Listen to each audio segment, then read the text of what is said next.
Las sombras de la República caída.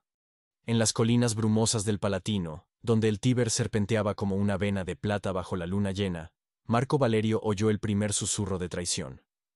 Era el año 44 a.C., y mientras el Senado dormía, un esclavo fugitivo le entregó una daga envuelta en un pergamino manchado de sangre. «César ha muerto», murmuró el esclavo, sus ojos brillando con terror. «Pero los asesinos no saben que su legado vive en ti». Marco, un centurión olvidado por las guerras galas, sintió el peso de Roma en sus hombros. Él no era solo un soldado, era el hijo ilegítimo de Julio César, un secreto que podía incendiar el imperio o enterrarlo en cenizas. Marco había crecido en las sombras de Ostia, el puerto bullicioso donde mercaderes de todo el Mediterráneo intercambiaban especias por esclavos y ambiciones. Su madre, una vestal exiliada por un amor prohibido, le había contado historias de un padre divino, un conquistador que había cruzado el Rubicón y desafiado a los dioses. Pero Marco era un hombre común, alto y curtido por el sol, con cicatrices de batallas en Britania y una lealtad férrea a la República.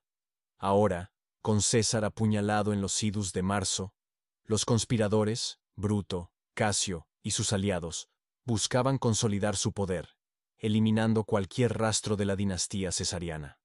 El pergamino revelaba un testamento oculto. César lo había nombrado heredero secreto, no a Octavio, el sobrino lejano que todos conocían, sino a él, el bastardo desconocido. Pruebas. Un anillo con el sello del águila romana, escondido en las catacumbas bajo el foro, y aliados leales en las legiones del norte. Si Marco lo reclamaba, podía unir a los veteranos y derrocar a los tiranicidas. Pero reclamarlo significaba guerra civil, ríos de sangre en las calles empedradas de Roma. Al amanecer, Marco cabalgó hacia la ciudad eterna, el viento cargado de sal del mar Tirreno azotando su capa. Roma era un caos. Multitudes lloraban a César en el foro, mientras senadores complotaban en villas opulentas. Se refugió en la casa de Livia, una patricia viuda con ojos como obsidiana y una red de espías que rivalizaba con la de Cicerón. Livia era su amante secreta, hija de un senador ejecutado por Pompeyo, y odiaba a los asesinos con una pasión que ardía como el Vesubio. «Marco, esto es locura», susurró ella, sirviéndole vino en una copa de oro. «Bruto tiene el Senado. Casio, el oro de Oriente. ¿Qué tienes tú? Un pergamino y un sueño». Pero en sus ojos, Marco vio fuego. Juntos, planearon infiltrarse en el foro esa noche, durante el funeral de César, para robar el anillo del templo de Venus Genetrix, donde el dictador lo había escondido. El foro bullía de antorchas y lamentos. El cuerpo de César yacía en una pira, envuelto en púrpura. Marco se mezcló con los dolientes, su espada oculta bajo la toga. Livia distrajo a un guardia con una historia de profecías sibilinas, permitiéndole entrar al templo.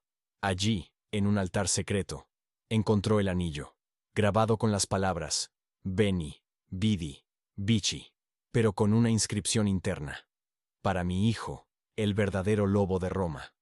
Un ruido lo alertó. Pasos sigilosos. Bruto en persona, con su daga aún manchada, lo había seguido.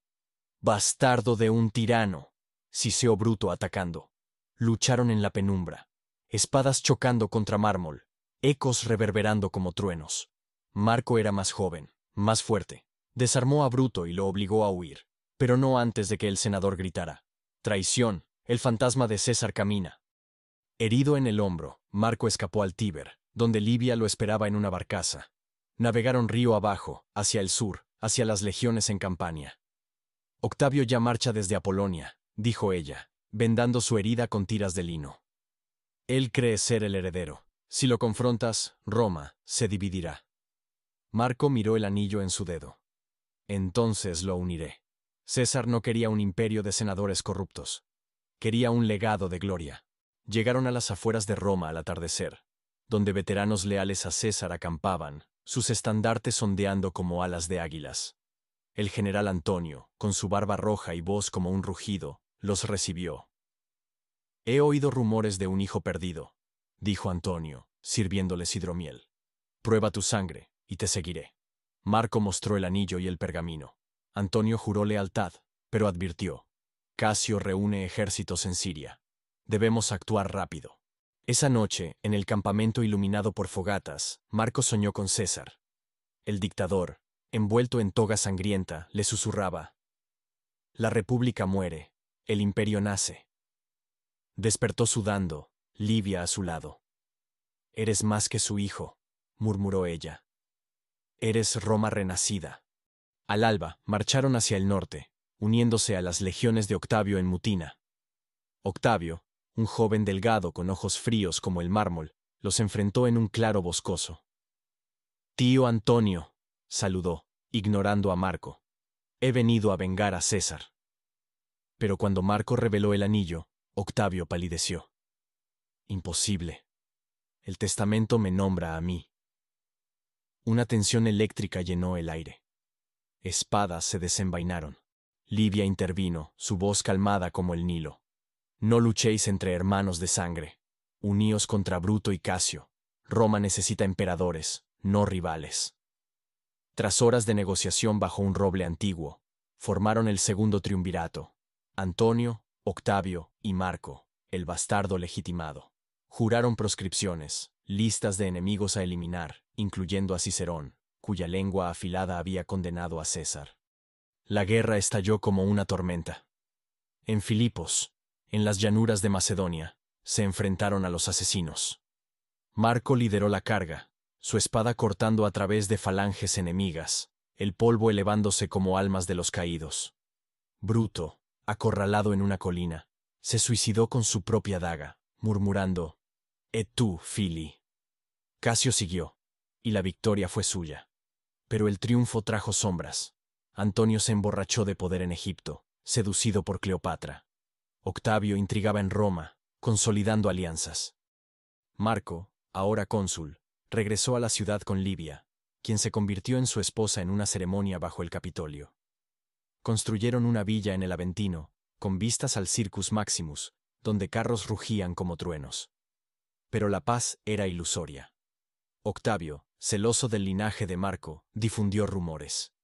«El bastardo no es hijo de César, es un impostor». Las legiones se dividieron. Antonio, desde Alejandría, enviaba cartas: «Únete a mí contra el niño».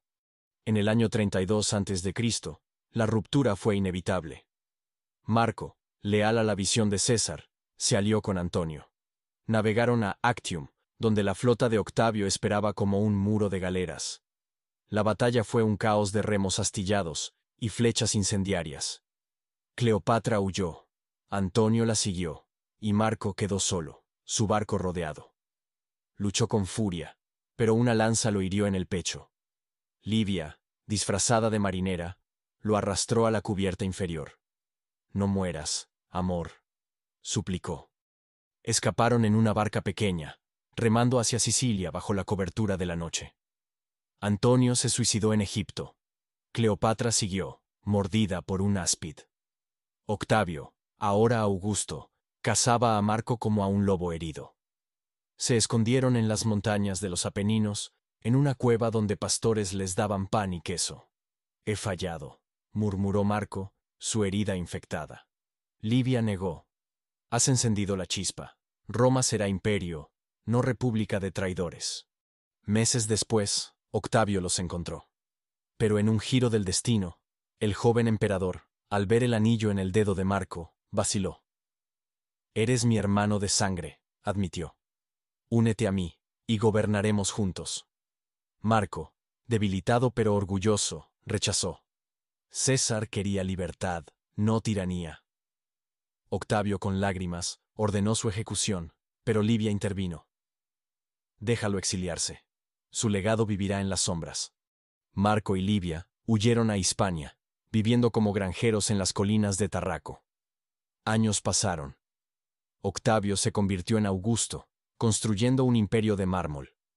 Marco, en su vejez, escribió crónicas secretas, enterradas bajo un olivo. «Roma no cayó con César», garabateó. «Renació en la sangre de sus hijos». Cuando murió, Livia plantó una semilla sobre su tumba. De ella creció un roble, símbolo eterno. Y en las noches ventosas, los romanos juraban oír susurros, las sombras de la república, recordando que los imperios nacen de traiciones pero perduran por héroes olvidados.